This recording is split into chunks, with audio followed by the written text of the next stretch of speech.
Good morning. My name is Julian Rodan, and today we're going to be talking about the Latin American cinematography, and we're going to be exploring it and diving a little bit more into its history, its cultural, and its historical significance. Just a quick introductions. The Latin American cinema is very detailed and captivating cinema. It really appeals to the viewer, and it comes really the it dates to the golden age in Mexico just after the Mexican Revolution, and it started a very diverse journey through different approaches in cinematography, and this helped a lot to explore identities and how viewers and even the creators themselves portray their personas into these characters. Well, there's a lot of events that really shaped this movement. This is some of the most significant ones. The golden age of Mexican cinema was just right after the Mexican Revolution, and it lasted up until the 1950s, which really set the ground for groundbreaking Latin American films. Also, the Cuban Revolution was very big because it presented a social critique that was really strong at the time and really helped put a limelight into the Latin American cinema. Also, the undeniable indigenous roots and how strong they are, and how we are tied to the land and to our ancestry and culture. This one is undeniable. The social and political turmoil. It's in the 20th century. There was a lot of rocking around in South America, Latin America. So this also kind of helped shape the way the moves and how viewers were seeing um, the situation, and how this situationship shaped how viewers saw the films and how filmmakers wanted to portray these films for the viewers. The pioneers of this movement are Gabriel Figueroa, Luis Buñuel, Tomás Gutiérrez, Glauber Rocha, y Alejandro Jodorowsky. They're in order in the pictures. These people were usually kind of put in the spotlight after a big political or social event that gave their pictures a big, deep significance. So they kind of shaped not only the cinematography kind of background, but also the social background, and sometimes even the cultural one, because they started putting out statements that were not kind of like heard before. So the motivations are really simple because this is a very passionate kind of like industry. So, like mainly the cultural representations. We want to tell the world, hey, here we are. We have a lot to tell, and we like telling it to you guys.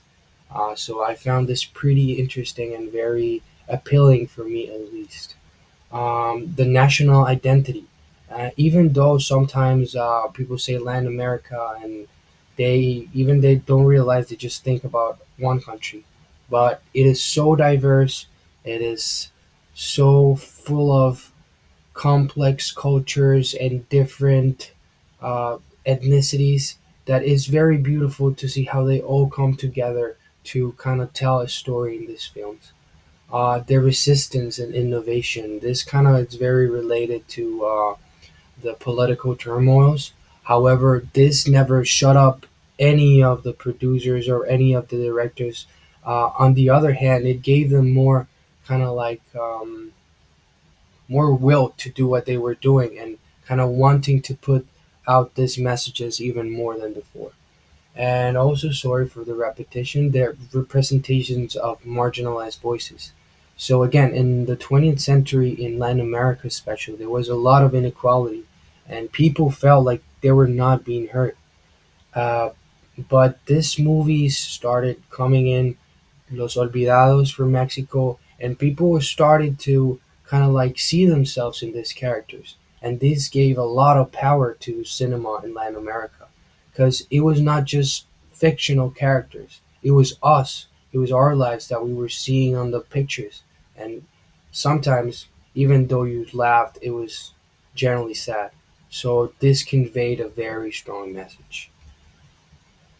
Well, the key principles and tenets are very simple again because this is a very passionate industry. So, social consciousness, we want people to wake up, to be in other people's shoes, to feel what other people feel, or just remember what we used to feel before.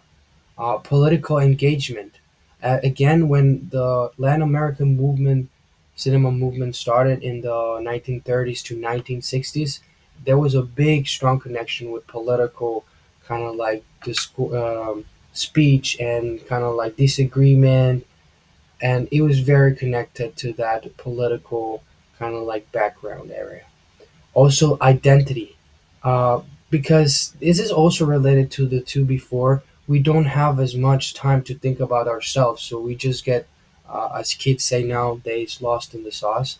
So it's not good in a few words. So after kind of like this time of political turmoil and kind of like critique and leaders are not doing good their job, we ended up kind of like having a void on our personal identities because we did have a very kind of like general and social identity that we are really proud of. But at the end of the day, who am I individually? And that was kind of like the question this kind of directors kept on answering because they wanted to continue that job that started almost 100 years ago. Um, this is our some of the representative or most important films. We have Los Olvidados by 1950 by Luis Buñuel from Mexico. This is a very good movie. I actually saw it two or three times, cried every single time. It's a very touching, sensitive, and sometimes even kind of like funny story of the poor working class in Mexico during this time. And even though something very beautiful is, even though they are poor, they barely can get by with any food by the day. They're happy and they try to make the most out of it. And more surprising, he does this with a subtle critique to the actual situation of Mexican people. So it's a very interesting film to check out. We have the other one. This is a Cuban. This is Memories of Underdevelopment. This was very tied to the Cuban Revolution. And again, if you see the year this was published, it was a year or a time that tensions were very high. If you know the Cuban Missile Crisis, JFK fighting face to face with Castro.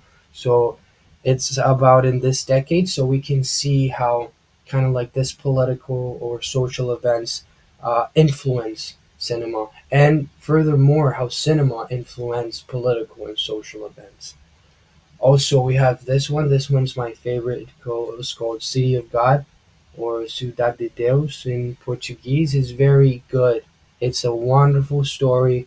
It's very crude, very real. We see poverty, we see hunger, but at the end of the day, for me, from an anthropological approach, it shows how strong as humans and mentally we are, and that we can get out of any situation we find ourselves in.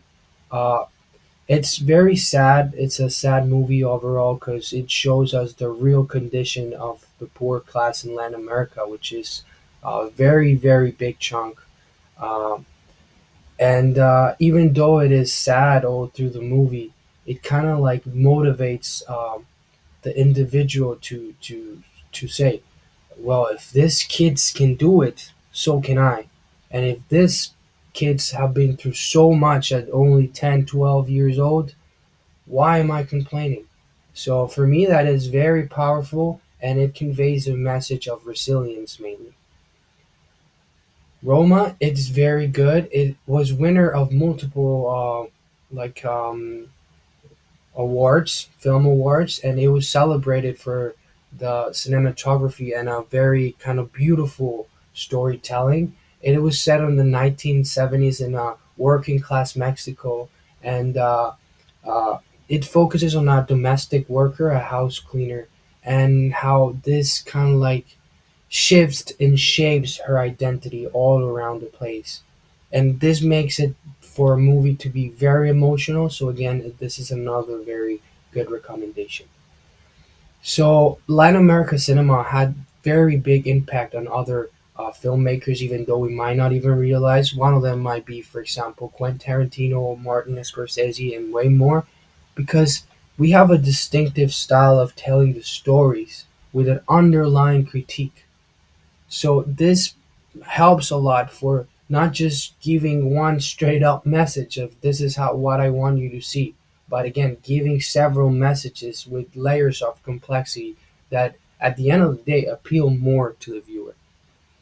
These are some of the filmmakers, some of the most famous filmmakers I've seen that have talked or are influenced by Latin America cinema.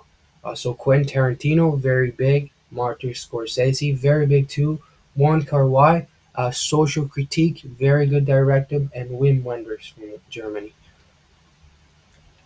So wrapping up, the legacy that this has had is very big, is enormous, not just for the Latin America people, but for social and cultural kind of like events, and not just that, even political or academic. In the picture that we see right here, this Garcia Marquez, a Colombian writer, which actually participated in some films based on his books that gave a stronger identity to that Latino kind of face that we have.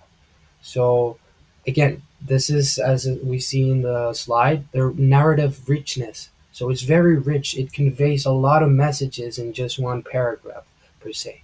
The cultural representations, the diversity we have, all the different people, all the different ethnicities, backgrounds.